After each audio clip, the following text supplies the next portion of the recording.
Good morning, everyone. Welcome to the regularly scheduled meeting of the Board of Public Works for today, Monday, May 23rd, 2016.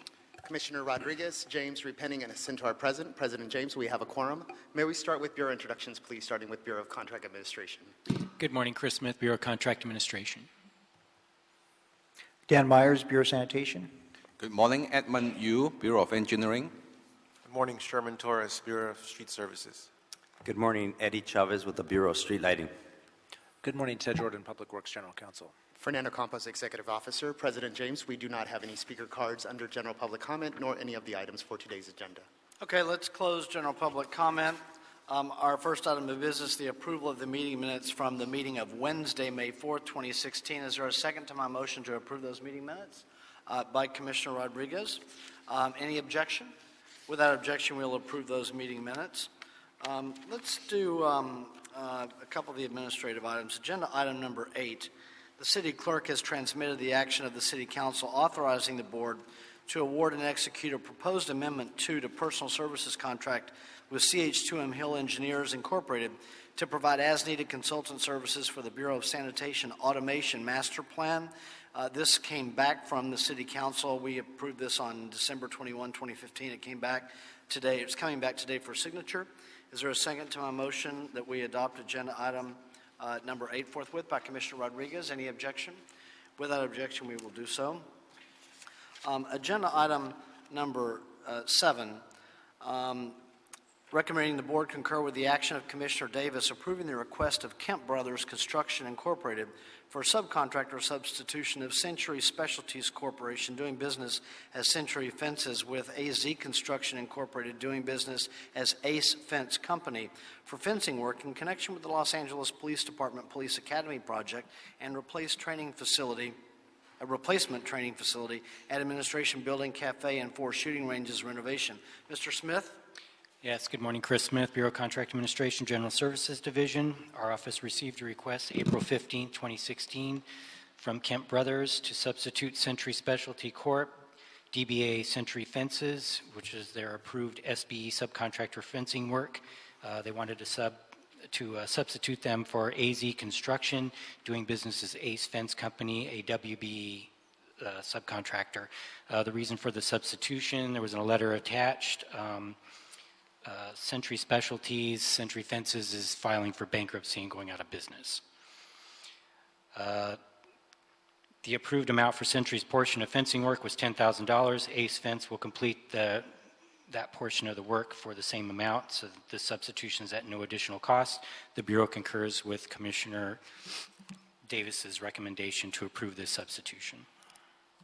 Okay, Commissioner Rodriguez? Just wanted to note, I wanted to recognize the company for actually substituting with the WBE in this case. I think that's it's a welcome change. Thank you. Yeah, in an area I think that we probably don't have a lot of the women-owned businesses. Yeah. So thank you. Commissioner Rodriguez has made a motion to adopt. I'll second it along with Commissioner Cinto. Any objection? Without objection, we will adopt agenda item number 7.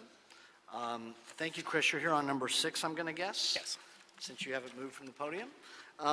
Recommending the board concur with the action of Commissioner Davis approving the request of Flatiron West for subcontractor substitution of Flatiron Electrical Group Incorporated with Crosstown Electrical and Data Incorporated for electrical work in connection with the Riverside Drive Viaduct over Los Angeles River project. Mr. Smith. Yes, Chris Smith, Bureau of Contract Administration again. Our office received this request April 12, 2016 from Flatiron West. Requesting that Flatiron Electric Group, Inc., their OBE subcontractor, be substituted for Crosstown Electric and Data, another OBE subcontractor. The request included a letter from Flatiron Electric Group claiming that they also are going out of business and will be out of business before the job is done. The bid listed amount for Flatiron Electric's portion of the work was $1,585,000. Flatiron Electric performed $910,275 of that contract work. The difference is $674,725. Crosstown will complete Flatiron Electric's portion of the electrical work for $674,725. Therefore, this substitution is at no additional cost to the city, and the Bureau concurs with Commissioner Davis's recommendation to approve this substitution. Any questions? Commissioner Rodriguez has made a motion to approve. I'll second it. Any objection? Without objection, we will adopt agenda item number 6. Any problem sending it forthwith? We'll send number 6 forthwith. Thank you, Mr. Smith. Agenda item number 1. Council District 2 from the Bureau of Engineering, recommending that the board authorize the city engineer to issue the task for solicitation number 7 to Sperano and Mooney Architecture Incorporated to provide architectural and related professional services for the Studio City Recreation Center new gymnasium project with a budget authority of $650,000, which includes contingency. Willis. Good morning, sir. Willis Yip with the Bureau of Engineering Architectural Division. Yes, we're here to ask the board to allow us to hire Soprano and Mooney in a budgetary of $650,000. The project going to be designed in-house, but we need the specialty consultant to help us to do the specialty engineering and the net zero and the LEED certifications. And this project is for our client department, which is the Department of Recreation and Park, and this is located in CD2, Council District 2 in the Studio City area. And the project is a gymnasium / community building. And the project actually 12,000 square feet, and we have the gymnasium, full-size basketball court, and staff office and community room. And we sent the project out for quote in December, and we got 4 firm reply, and we picked the best qualified firm, which is Soprano and Mooney. So that's what, and obviously this project is a pilot project for our city, for Bureau of Engineering about the net zero. So the net zero building is the zero energy building, meaning the total amount of energy used by the building on an annual basis is roughly equal to around the renewable energy created on the site. So renewable energy is energy from sources that never deplete, such as wind, sunlight, and rain. So this is our project. Great. I would just mention, Mr. Campos, I think the board report indicates that under the summary of selection and negotiations, that it was December 28, 2016, which hasn't happened yet. So I'm guessing that was December 28, 2015. So we just have a typo in the board report. We can make an administrative It doesn't technical change anything regarding the recommendations. That is correct. Yeah. Okay. Commissioner Jacinto? Thank you, President James. Wills, thank you for the report. You know, it's always exciting to see when our city family is going to produce something that's important, a community center, a gym, and to be able to work together with RAP. So it hits the livable, sustainable city with the net zero, a well-run government. Thanks to you and the division for taking this on. Let's go deliver a great building to the community CD2. Thank you, sir. Thank you. Commissioner Rodriguez? Thank you for your report. It is very exciting to see. I always love the collaboration, to Commissioner Jacinto's point. And I appreciate you using the new terminology, RAP, instead of recreation and parks. But no, it's just very exciting to see, and just thank you for a comprehensive report on this. Looking forward to delivering a really quality product for the community.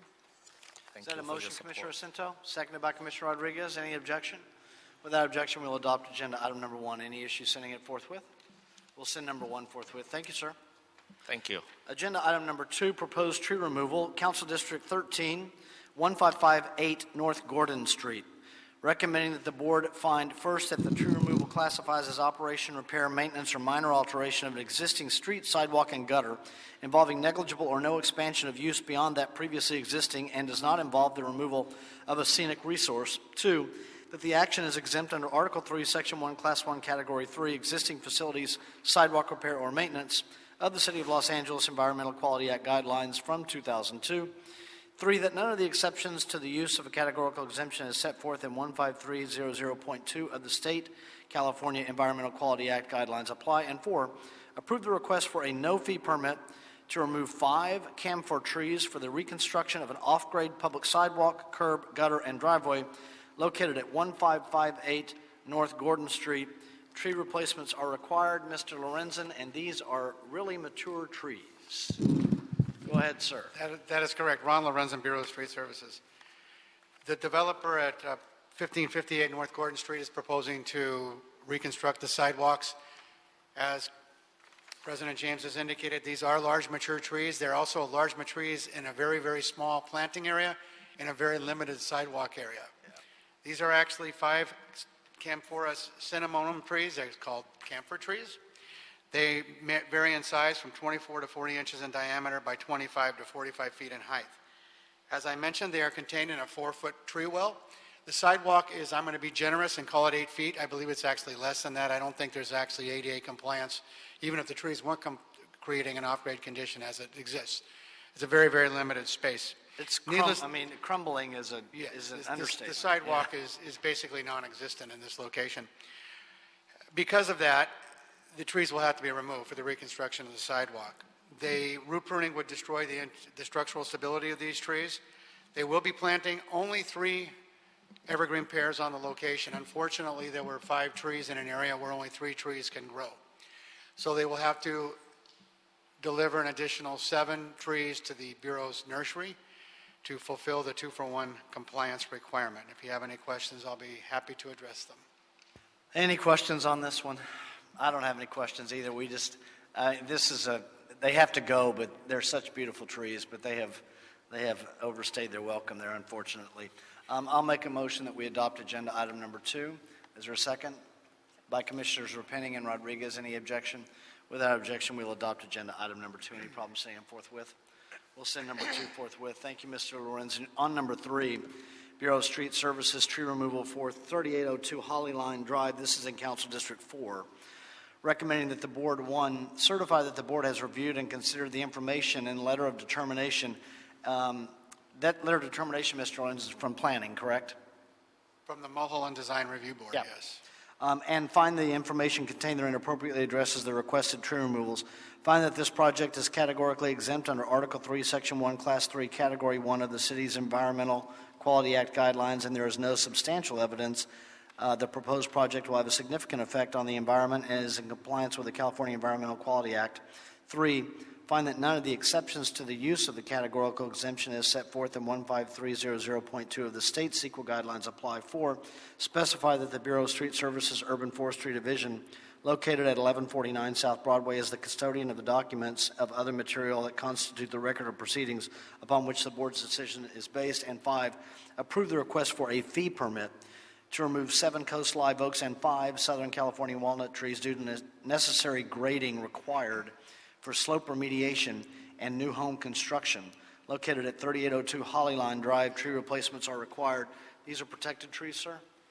These are protected trees. And again, Ron Lorenzen, Bureau of Street Services. As President James has indicated, the property at 3802 Holly Line, I have to take my glasses off to read, is actually located in the Mulholland Specific Plan area. It's actually in the inner corridor. There's 2 corridors with the Mulholland Specific Plan. This is located in the inner corridor. There's a further expansion of the corridor that goes out, I believe, 1,000 feet. It's 500 feet on each side of the center line, I believe, in the Mulholland area. So anyway, this is contained in that area, and therefore the Mulholland Design Review Board has discretionary action over anything that happens in there. As you have indicated, the project itself has been found to be categorically exempt due to the fact that it's the development of 3 or less single-family homes, and that exemption is as you stated before. So therefore, anything that happens in relationship to the building, which has already been approved by the Department of City Planning, anything that they apply to the building of that home applies to whatever has to be done to build that home. This is a very, very steep lot. It's a 1.5 to 1. It's literally almost a wall. They're going to have to cut and fill, excuse me, a tremendous amount of material. I believe it's somewhere in the neighborhood of 40,000 cubic feet of material on site. They do not have a haul route, so that the Department of Building Safety did not do a haul route on this project. It's all remaining on the property itself. They are cutting and filling with the soil on the property. This is a very large lot. It's nearly 2 full acres at 78,000 square feet. On that property are 31 protected trees. There are 10 coast live oak and 21 Southern California black walnut. They vary in size from 11 inches to 64 inches cumulative diameter. But of the 31, only 12 are coming out, correct? That is correct. Okay. I haven't gotten there yet. But there are 31 in total. Despite the huge amount of grading that must occur, as you have mentioned, only 12 trees will be impacted to an extent that will require their removal. Those trees measure approximately 11 to 64 inches by 10 to 40 feet in height. They consist of 7 coast live oak and 5 Southern California black walnut trees. When the developer came to us, they actually were requesting that their replacement be somewhat less than you have seen indicated. If approved, we're going to require that they plant 14 36-inch box coast live oak, 14 24-inch box coast live oak, 20 15-gallon black walnuts. That's a 4-to-1 replacement on this.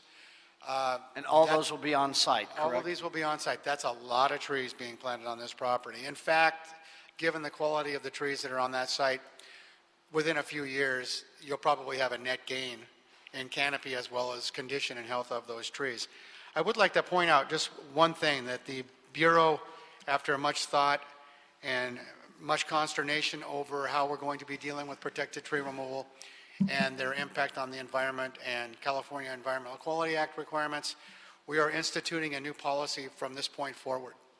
From now on, the developer will be required to notify the Urban Forestry Division prior to removal, and I had a number of days. I actually forgot what it is. I saw that in the board report. Yes, I think it was 5 days. I can't remember exactly what it was. I thought it said 10 days, but okay. 10 days, so it's some designated amount of days prior to tree removal, they're going to notify the Bureau, and the Bureau is going to meet on site with the arborist.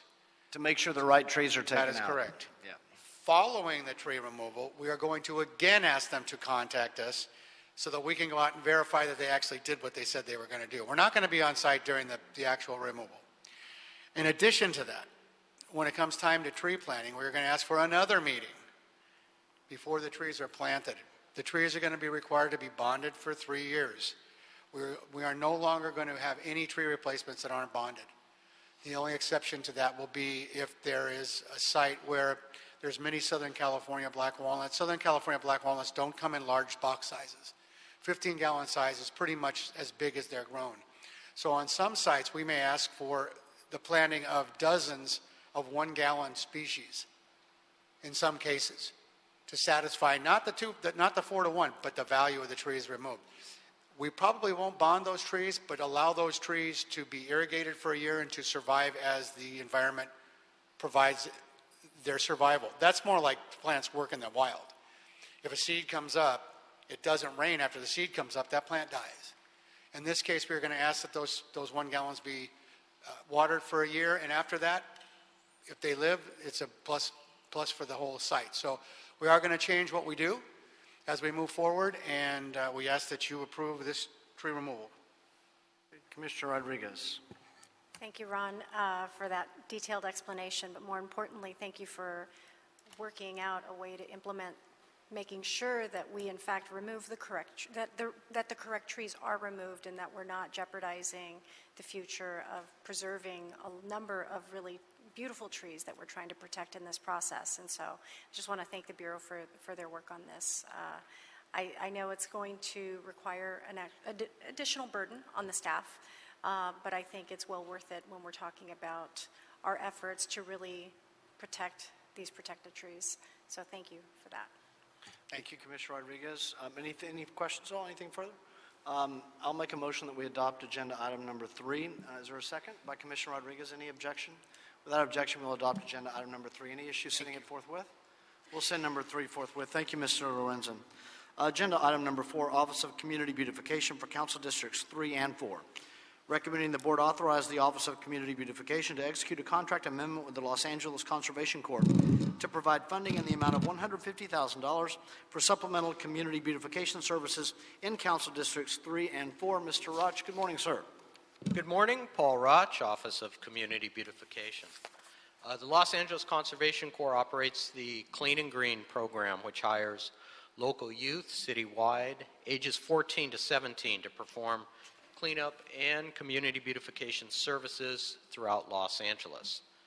Last year, 408 youth were hired through the Clean and Green program, some working on weekends only, and others working full-time during school breaks and over summer vacation. Typical work may include trash collection, litter cleanup, weed abatement, alley cleaning, graffiti removal, and various other types of services. In this particular instance, the offices of Councilmember Blumenfield and Councilmember Rue have provided some of their discretionary funds to supplement and enhance the clean and green services in their district, allowing them to hire more local youth to provide more services. These funds were originally transferred via council motion to the Bureau of Sanitation.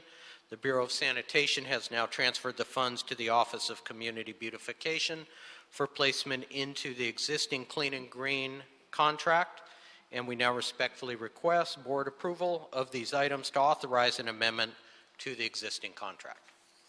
Thank you, Mr. Rogers. Any questions on number 4?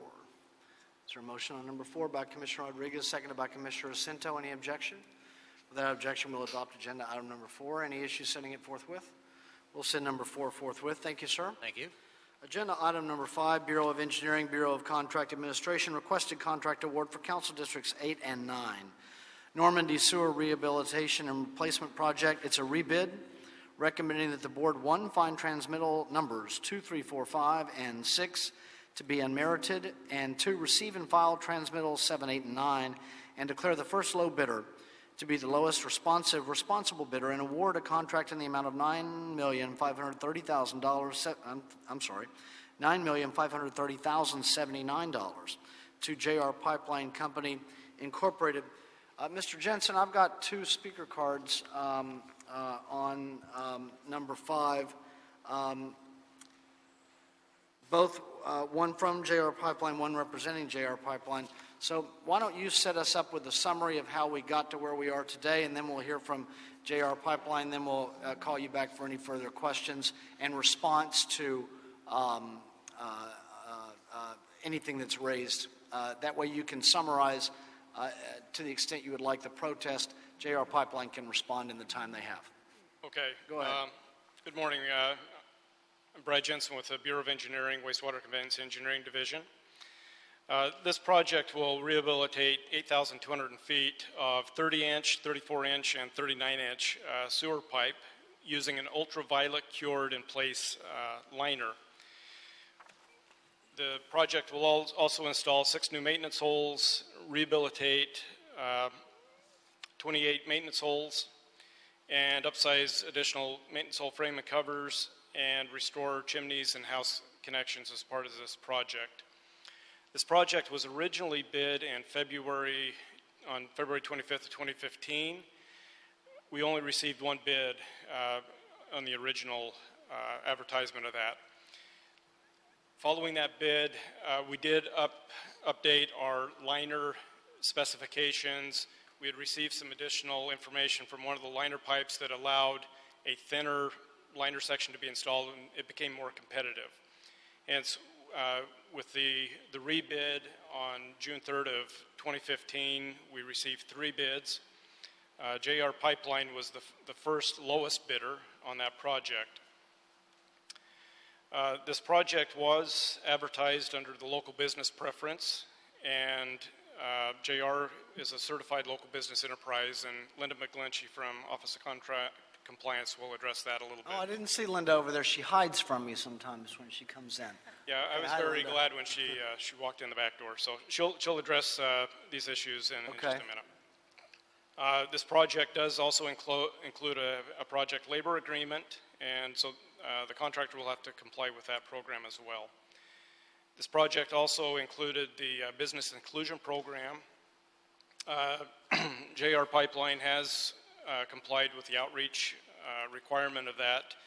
They have pledged 0.67% MBE, SBE, and EBE, as well as 32.4% OBE.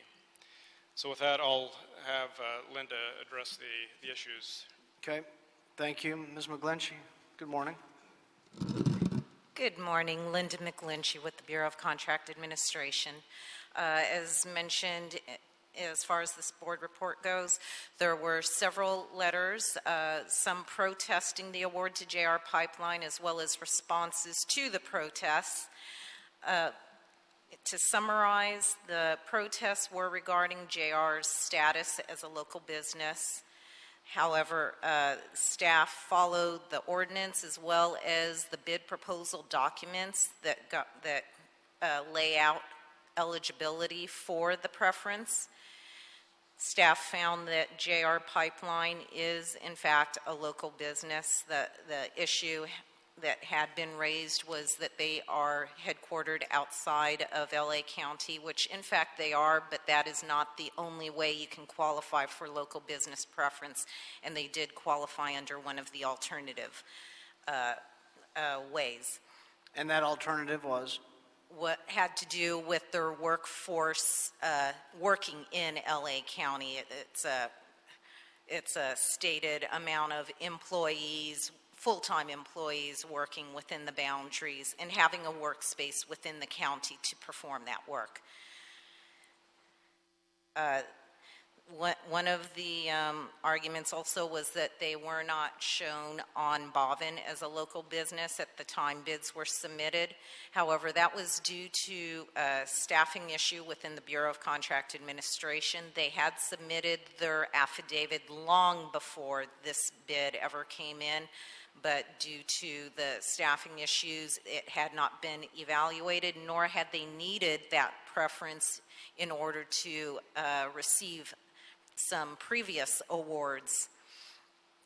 However, the bid proposal documents clearly state that if there is an issue, that is to say the award would, the determination of who the low bidder is based on local business would be affected by an approval of an affidavit, that would be looked at and their local business status would be retroactive to the day that they submitted the affidavit.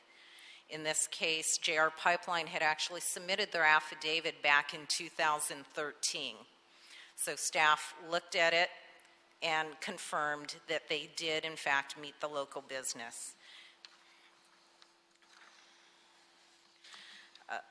Another one of the issues raised was that JR Pipeline had not met the required SBE goal. However, we do not have required SBE goals. We have a business inclusion program with anticipated participation levels.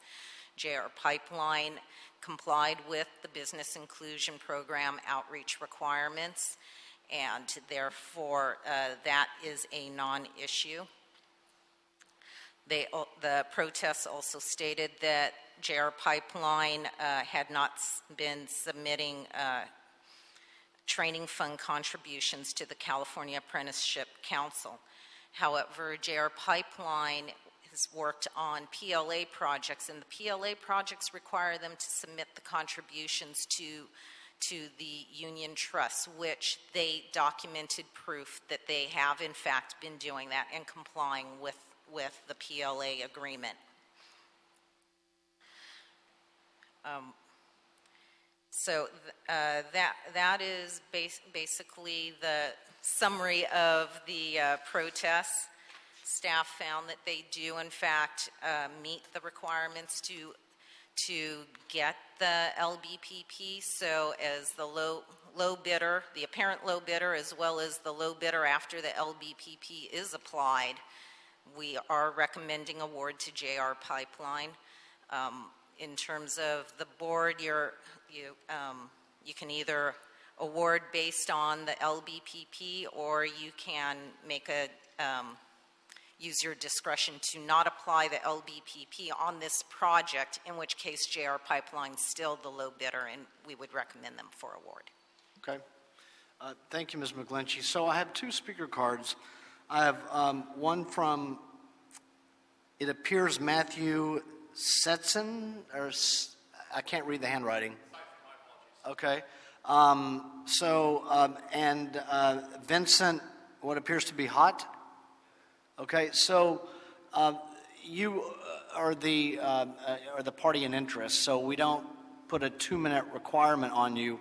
What I do request, though, is that once you start repeating yourself, I'm going to assume that you have nothing new to tell us. So you can choose whichever order the two of you would like to speak. Thank you, Mr. President. Unless the board has any questions or needs clarification, we'll defer. Okay. Any further questions, colleagues, of Ms. McGlinchey or Mr. Jensen? Yes. Really quick. Linda, I just wanted to confirm that, the process by which we're... What's that? To Linda. Oh, Linda. Sorry. Linda. I just wanted to ask to confirm and to verify that, the process that we've used, that the BCA Contracts Administration has used to determine the LBE preference or eligibility has been consistent. We haven't deviated. We haven't looked at this any differently than we have done in the past. No, we did it the same way we always do. In this case, it was looking at their payroll records and tax statements to confirm that they have the requisite number of employees and working within LA County. Thank you. Okay, thank you, Ms. McGlinchey. It appears we've got a speaker card, at least one. Are you representing Superior Gunite, sir? Yes, I am. Okay. So we'll get your speaker card in.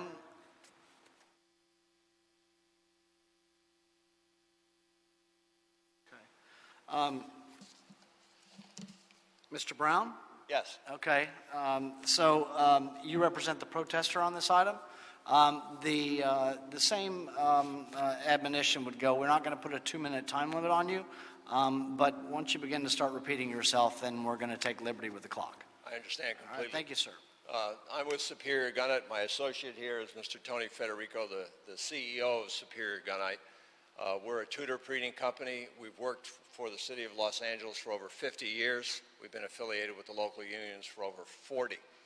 We're contesting the Bureau of Engineering and the Bureau of Contract Administration's recommendation of JR based on the fact that the LBPP program directs contractors to file and get certified as soon as possible. And that directive came out as early as January 2015, not 2016. And it's also in the specifications that states if you want to participate in that program, get your eligibility documents in place as soon as possible.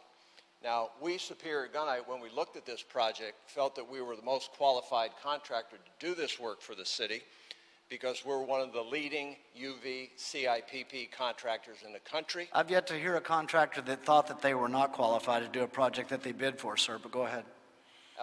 We have performed similar work for the city utilizing UV CIPP large diameter liners on an emergency project for the city. So, number one, we feel that when we put our bidding strategy together, we looked at the competition and determined that we were best suited to do this project for the city. At that time, the LA Baven did not indicate that JR Pipelining was a LBE, giving them the set-aside credit as a local business. We bid the project in good faith. We are the most qualified contractor to do this work and have demonstrated it for the city, and we met the city's good faith objectives for including local business, small business. Therefore, we respectfully request that the board review the LBE post-bid date certification of JR. It was not done prior to the bid date. It was only done after the bids were submitted and opened, indicating that JR was the low bidder. We immediately sent a letter into Fernando Campos stating that we were an eligible and certified LBE, and therefore that would make us the low bidder. Second grievance that we have that we're contesting is the qualifications under the UV CIPP portion of the specifications. JR Pipelining is not a trenchless technology in situ lining contractor. We are. They have never performed a UV CIPP installation, nor has their subcontractor, Santa Margarita Plumbing, installed a large diameter UV CIPP liner. Therefore, we feel that they are not qualified to perform this contract for the city, which puts the city at high risk, puts JR at risk, and also puts the community at risk. As far as good faith effort to include minority participation, that's objective. We did do that, and we incurred additional burden in our proposal because it costs money to include small businesses because we have to manage them. We operated and submitted our proposal in good faith to meet the city's objectives for minority participation. And we respectfully request that the city, the council, revisit the Bureau of Engineering and the Bureau of Contract Administration's recommendation for award. Thank you. Thank you, sir. Ms. McGlinchey, I have a question for you, either you or Mr. Jensen, and possibly for Mr. Jordan. Mr. Brown references the claim that that Bavin did not include JR Pipeline as a local business at the time that the bids were submitted. But would there be any way through our system for Superior Gunite to know whether or not JR Pipeline was going to actually bid on the project until the bids are actually opened? Yes, or not necessarily that they would bid, but that they have the potential for bidding, in that the BPW shows for any particular project or opportunity. If someone has started their business inclusion outreach, there's a tab that shows the prime contractors that have started that for anyone else that wants to look. So they would know that JR Pipeline was at least considering putting in a bid. Okay. And any recollection as to how many other entities had considered putting in a bid? No, I do not know that. I could get back to you if you want to know that. Mr. Jordan, going back to the determination that when JR Pipeline had submitted its request for local business for the local business designation, and our rules and regulations retroactively date that request back to the date of submission. And it was, as Ms. McGlinchey pointed out, prior to the time of bid. Does that retroactivity potentially harm a future bidder when they are going through the list of potential bids as Ms. McGlinchey just described? Do you understand the question? I think I do. We don't see that it gives any bidder a disadvantage in that situation, that the formal status for being certified has not occurred yet, so long as they have submitted their request for certification prior to the bid. Because my concern here is that we have, JR Pipeline had submitted their local business preference request, and it was staff issue. It wasn't their fault. It was on staff that they weren't listed as an LBE on Bavin at that point. So that's on us. If anything, if the rule were otherwise, it would put firms such as JR, who timely submit their requests, but then due to staffing issues aren't able to get their certification, it would put them at a disadvantage because from their perspective, they did everything they needed to do by submitting their affidavit. And once that is submitted, there's nothing more for them to do. Also, just as to your first question, I don't know the timing of the sequence in this case, but another potential way that any bidder might know who other potential bidders would be presumably they all go to the same pre-bid meeting. Conference. Yeah, I know that. And the record of attendance of the pre-bid meeting is a public record. Yeah, the pre-bid meeting I'm less concerned with, than the Bavin situation, where you can, as Ms. McGlinchey just described, because where I'd like to avoid any potential problem is an entity, whether it's Superior Gunite, there's no evidence in the record that they did that, but there is implication that, and it may be irrelevant here depending on what the numbers, I think there's $240,000 difference between the two bids, but if one bidder is looking to see who the other potential bidders might be, and they're checking to see who's an LBE or not, could that affect the amount that they put on their bid sheet, because they're trying to calculate whether or not they are a benefactor or not of the LBE program versus somebody else? And that's where that it's more on us. It's not on Superior Gunite. It's not on JR Pipeline. It's on our system. And if we can find a way to better, the only way I can think to better perfect that system is to not have the longer lag time. But we also just came out of a great recession, and we've had staff cuts. So I think we know what the solution to the potential issue is. Ms. McGlinchey, do we have many of these? I don't want to get too far afield from this item, obviously, but do we have many of these instances where we have people that have submitted for a local business preference and are kind of waiting in the queue, if you will, pending? Not right now, but at times we've had quite a bit of a backlog. Okay, but the backlog is essentially cleared at this point? I believe so. Okay, then let's get back. I would like to get back to this item.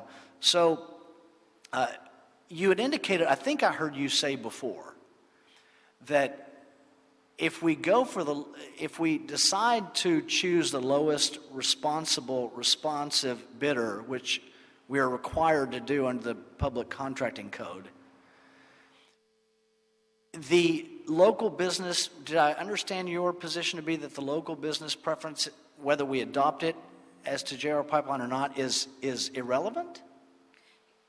Yes, in that we have a local business preference. JR Pipeline is LBE certified. They met the requirement in that the bid proposal document stated that for participation criteria for the LBPP, in cases where the affidavit was submitted prior to the proposal deadline but has not been verified by BCA OCC, and the local business designation would result in a change of award recommendation, status as a local business will be based on the date it was submitted. And it was just as you have discussed, that was put in there with the foresight that we may run a backlog, and that for the intent of the ordinance, a local business should not be harmed, if you will, because of a staffing issue. Okay. The board report talks about the record of JR Pipeline, because that's been put in issue by Mr. Brown on behalf of Superior Gunite. In essence, the record of JR Pipeline over the past 5 years, you had indicated that there were prior awards given to JR Pipeline where the LBE wasn't needed, even though it had been pending. So how many of those awards, were there 2 of them between 2013 and today? I believe 2, yes. Okay. Regarding the, I'm going to give Matthew, because I couldn't read your last name, I think. Sorry, sir, if I knew your last name, I'd call you appropriately. But I'm going to give Matthew the opportunity to respond to the issue raised by Mr. Brown on the UVCIPP installation. But is that something, Ms. McGlinchey, before we have him respond, is that something that the Bureau actually considers in its evaluation? That's my first question. Second question would be to Mr. Jordan. Are we allowed to? Go ahead. I will defer to Mr. Jensen on that. On this particular project, we did not include a pre-qualification criteria for a UV cured liner. On some projects in the past, we do have language in our contract that requires the contractor to have installed a certain footage of this product. This project did not include that. We did incorporate special language into the specifications for the UV cured liner installations that would require the installer to ensure that that's being installed per manufacturer specifications, that a representative from the manufacturer of the UV cured liner would be present during the initial installations to ensure that the installer was doing everything to our specifications, to our satisfaction. So as the Bureau of Contract Administration is out there inspecting, we're getting exactly what we had required. Thank you, Mr. Jensen. Sir, on behalf of JR Pipeline. Thank you, Mr. President and Council. And by the way, I know that you had indicated a moment ago, and would you say your last name again? Siphon. Okay, Mr. Siphon, you had indicated earlier that you were in essence going to submit based on what you had heard unless we had questions. Correct. That was before we knew that Mr. Brown was going to stand up and raise his hand and put in a submission card. So if there's anything that he's raised that you want to respond to, you have the opportunity to do so. I appreciate that, and I believe that the first question that you had was with regard to the qualifications of the subcontractor on the UV liner system. And in the bid qualifications, the bid listing, there was a requirement that the subcontractor or whoever was going to be installing the UV liner have at least 1 year experience. And in fact, there was a qualification submitted showing that that Santa Margarita Plumbing met that requirement, exceeded that requirement, and in fact has installed a liner on behalf of the city on at least 3 other jobs. They've also been consulted with by the city and asked expert-type questions with regard to the installation of liner systems with regard to the piping. And so they are certainly qualified, and I'd like to note that we have 3 individuals from this business here present who would be happy to further discuss their qualifications if necessary. Thank you. Go ahead, sir. I'd also like to note that there's been a discussion and question as to JR Pipeline being listed on the LA Bavin system at the time that the bids were being submitted. And I'd like to note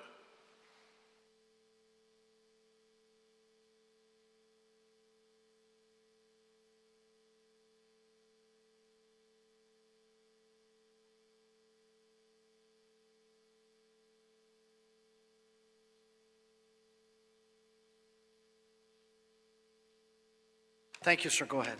No, certainly.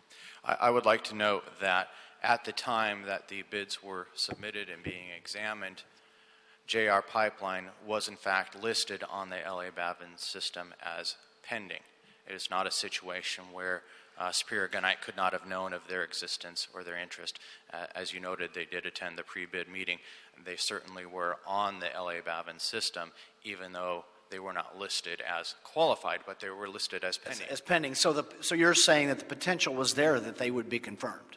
Absolutely. Okay. And in Go fact, ahead. as there was evidence indicated, they submitted their affidavit in accordance with the LBPP back in 2013. It was not, in fact, approved and qualified until July of 2015. And that is certainly a staffing issue, not a JR Pipeline issue. Of course, we understand that. The issue that seems to be present on behalf of Superior is that they dispute the LBPP itself, in that it says that a contractor is a local business entity at the time that their affidavit is submitted.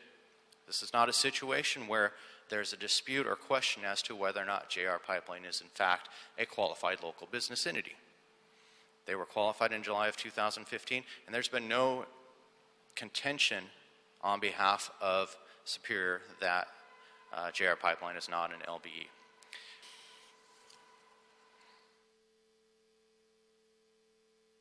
With regard to the business inclusion program, that is all done online through the LA Bavin system.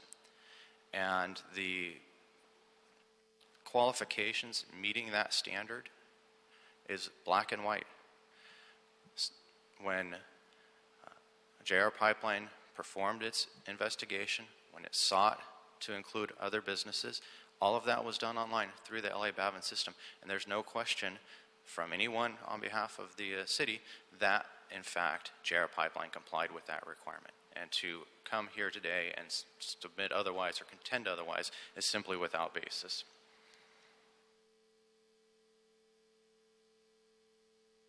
We also have a situation where JR Pipeline has performed extensive work on behalf of the city. And in fact, last summer, I believe it was, the board came and inspected and did an observation of what was going on at a site that was being performed by JR Pipeline. So the board, I believe, is familiar with their work, their qualifications, the fact that they've done in excess of $150 million of contracting work for the city. They are certainly qualified. They have trenchless technology and have been involved in this city for an extended period of time.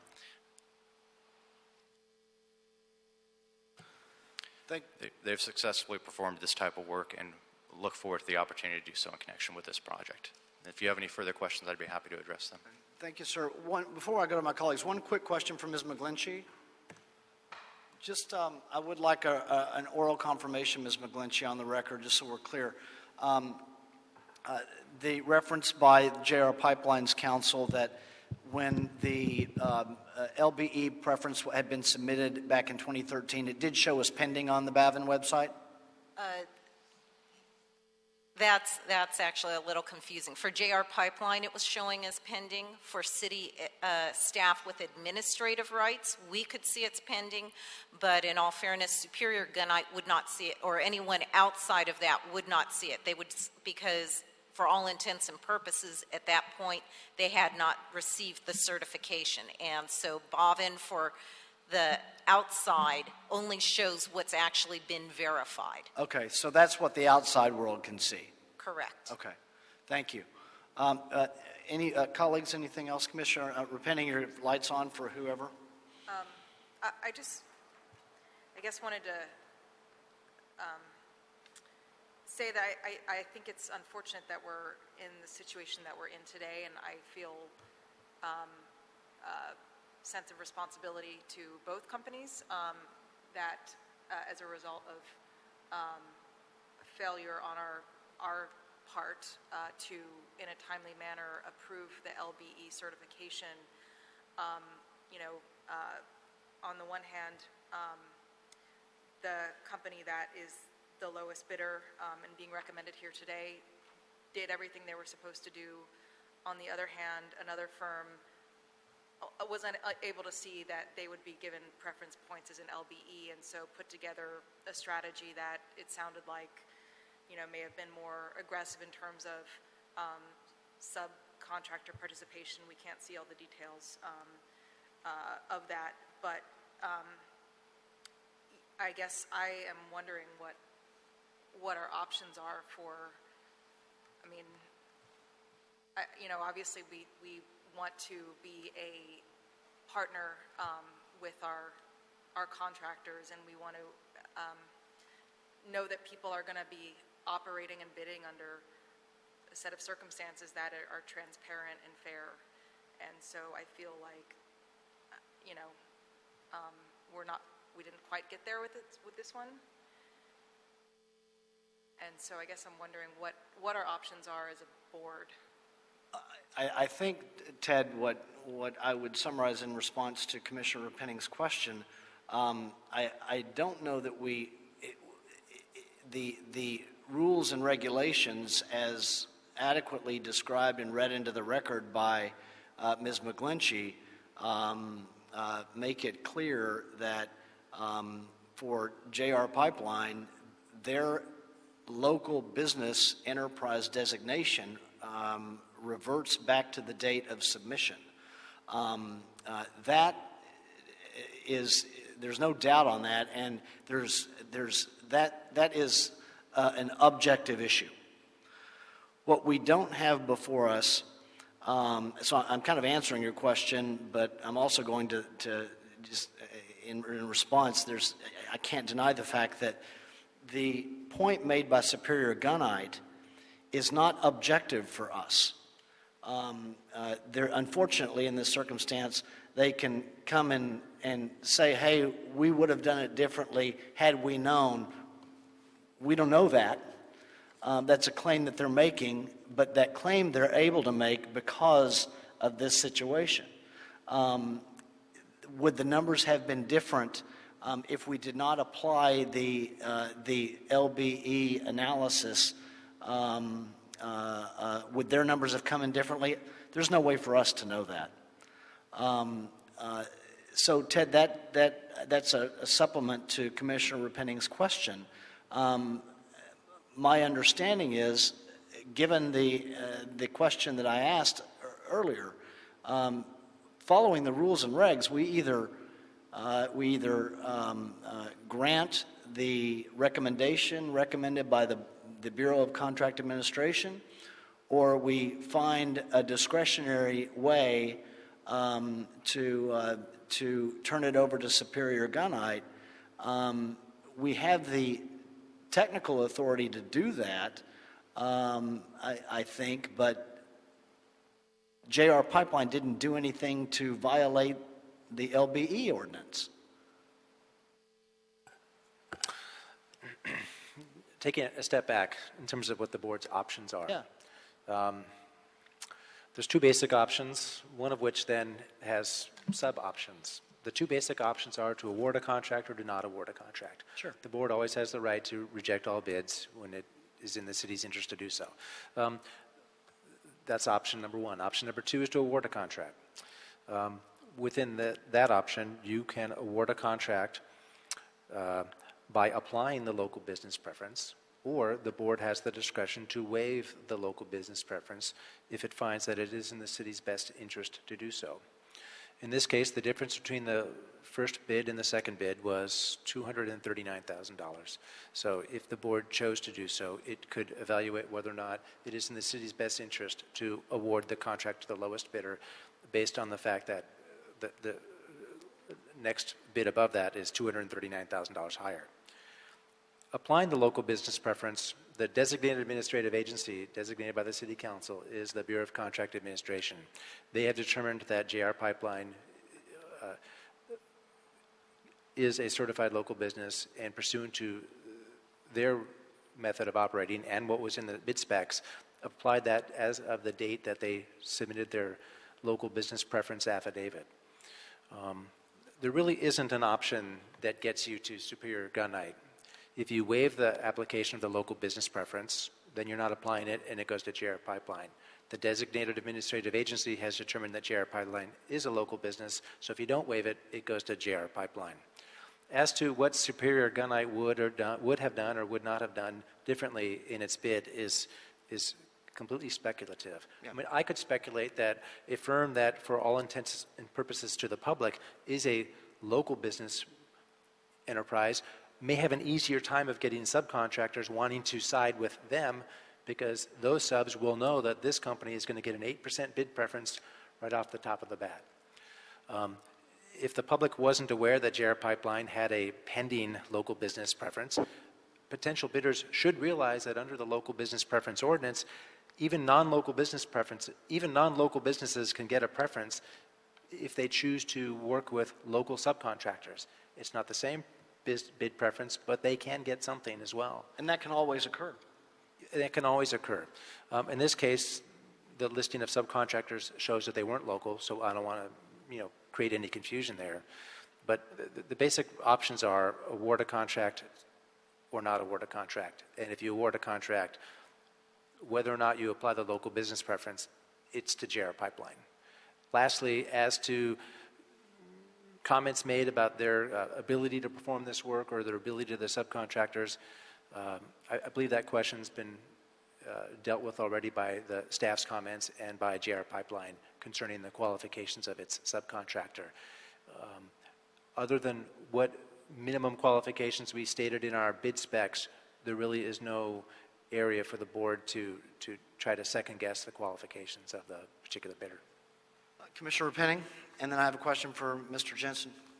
The one thing that I would like to get out of this discussion is with working with ConAd going forward, can we set an internal goal for when certification applications are received, for when they will be reviewed and that information made public? We have no backlog at this point. Right, but is there a way that we could set a policy so that our Or that perhaps maybe on Bavin, that what we do is we amend it to reflect to the public that in fact consideration for their application, their certification is pending. We could look into that, but, I mean, then someone could just as easily come in and argue and that it was that they're showing pending, and if it's denied, then they can argue that as well. My opinion is that any bidder is putting forth their best bid, regardless of who else is bidding, and it comes down to what kind of profit margin they want when they're doing a competitive bid. So to Commissioner Repenning's point, though, in a perfect world where we are now with no backlog, I think we would all like to put a policy in place which we can agendize at another time for the best policy going forward so that we don't have a backlog, so that one's not created. Recognizing that JR Pipeline fell into that backlog. That also created what, as Mr. Jordan described, is an argument from our perspective, is an argument of speculation that you indicated, Ms. McGlinchey, could be made at any time, even if we put a pending designation up on the website. Any further questions? I have one more question, Mr. Jensen.